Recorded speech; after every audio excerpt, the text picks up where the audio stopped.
You gotta love Jabby's writing sometimes, how they like to take things out of misunderstandings of what's going on in a situation. They'll say one thing and everyone will believe it because that's what they said. And then later on, it turns out, oh, wait, I didn't mean it like that. Then why did you say it like that? It makes no sense the way you said it. It's like she looked at, well, I guess in a way she's probably talking to herself as she looked at the letter, looking at like, oh, it's time to get married. I guess that makes sense. People usually say, "Oh, she's finally getting married" or something like that. But and then everyone's like congratulating her. Like, why are you congratulating her? If she's think, if they're congratulating her, like, well, why are you congratulating me? I'm not getting married. She should have said something. Goblin Slayer's later. Like, so who's exactly here is getting married? It's the sister. Like, makes sense. Jesus Christ, was that so hard? I'm sorry, that drove me up the wall. Japanese writers will do that sometimes in their writing, and it's so annoying because it's not even good because you know what's really happening. It's not a good way to set it up. It's not a good misunderstanding because as a reader, anyways, or even a watcher, you're watching or reading it, and you're like, that's not the case what they mean, but they said anyway because the writer thought it would be funny that way. But it's not funny. It just comes off as annoying and kind of bad writing, in my opinion. So that being said, yes, the elf girl's sister's finally getting married to the cousin. Okay, and they're all invited, all the team members, receptionists, and even the farm girl, all on the way to go to a wedding. It's nice to have a vacation here and there. In fact, I'm having a vacation that I'm super excited about next week. So yeah. Let's see, Thursday, Friday, Saturday, Thursday, Friday, Saturday, Sunday, Monday. 5 day vacation. That's what I'm taking. 5 day vacation. And in December, I'm taking a longer one than that. But anyways, enough on my vacation. Let's talk about this episode. They went to go attack another horde of goblins who took it over a church this time. So you got all the nuns, and a lot of people comparing that church rescue nun scene to a certain hentai we've all known about that came out years ago. Some goblins and some nuns and stuff. It didn't end so well for them. And at least these girls, some of them rescued, these girls were forever sex slaves. Just saying. But I saw some comments, you naughty, naughty people. That's nasty.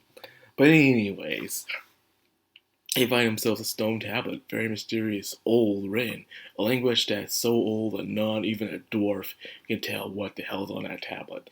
Like, damn. Like, think about the elf herself already mentioned she's probably like over 8,000 years old, and to be honest, that's ridiculous.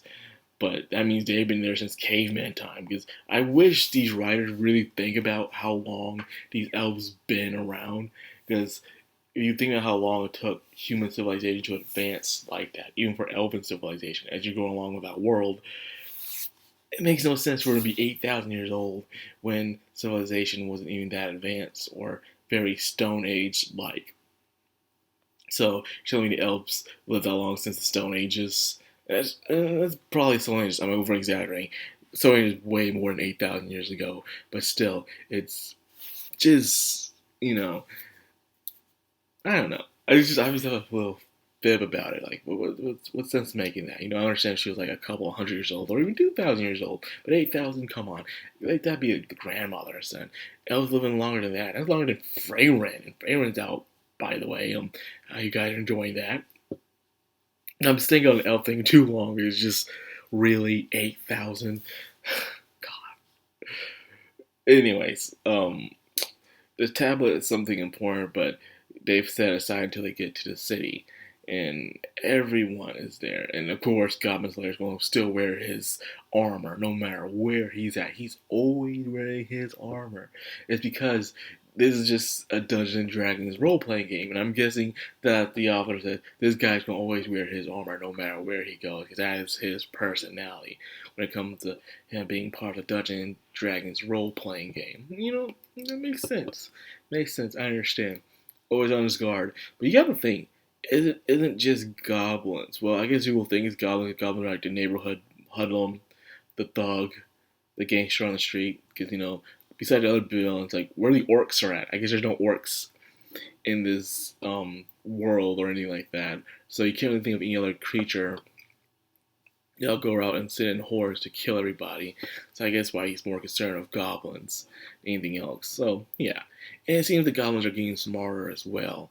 They're and of course goblins can't create anything, as Tolkien once said that evil can't create, but it can only intimidate.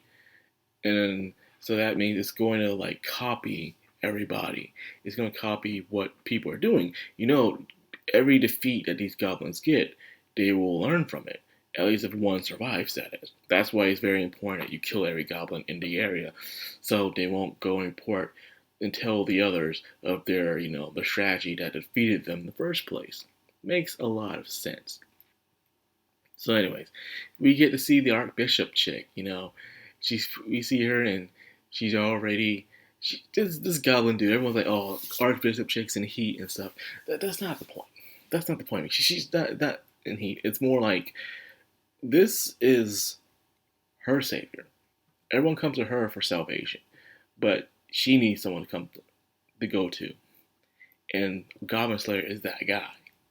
You know, he's the one that saved her from her. He goes in her dreams and slays the goblins, stop the nightmare from what happens. That's what happens. And because of that, she sees him in his high regard. She likes to spend more time with her savior, but at the same time, she has to realize the reason why he is her savior is because he slays the goblins. He's always slaying the goblins. So because of that, he's gonna go off and slay the goblins. He has no time to chit chat and spend time with her. He's got to go to a friend's wedding, well, a friend's sister's wedding. So he has no time for that, But that's what makes him special to her. He's going always, so no matter what day it is, she knows he's out there slaying the goblins.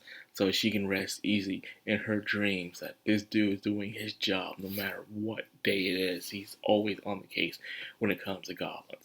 That's why he became her ideal savior. You gotta think about these things, man. She's not thirsty or anything for him. It's just that she can be herself around him because of that. You have someone in your dreams sometimes, you can feel like you can build a weird indirect bond to a certain individual if you have the dreams about them. And you wonder why you're dreaming about them. It happens. I'm probably just rambling, but that's what I think it is. So they're off. And you can tell they're not advanced yet because they are on a freaking raft. You mean to tell me you have a receptionist and a full party member of pretty experienced adventurers, and they couldn't afford a proper boat. Instead, they're on a raft. A freaking raft. It could be a big raft, but still a raft, man. There's no way in hell you can put me on a raft, man. No. Boat, yes.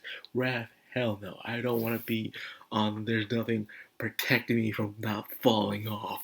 Nah, not happening, man. Not happening on that thing. I don't care you call me a wuss. I don't care. I'm not falling. Me and water don't go well together. And all of a sudden there's boulders falling on them. Could this be the work of goblins? I wish I could do the Dr. Professor Crocker thing, but you can't say fairy odd parents like you say goblins. So there's that.